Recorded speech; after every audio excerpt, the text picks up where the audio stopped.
Alright, magandang umaga. So, dumating na yung ating in order kahapon. Kahapon to dumating. Gamit natin dito sa walling na to. Tawag dito panel board. So, plug-in type to. Ayan, plug-in type. So, 4 branches lang yan, mga lods. So, ito yung magandang gamitin kung gusto nyo pang matagalan. Itong type ang bilhin nyo, okay?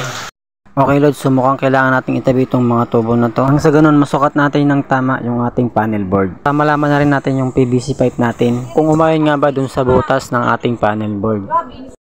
Kailangan natin itong butasan dito. Tubo natin, umayon dun sa ating panel board. Okay?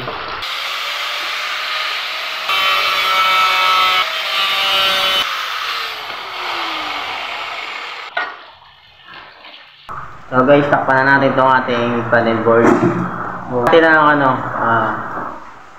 simento, paritadahan na natin, saka i-finish na rin natin. Okay.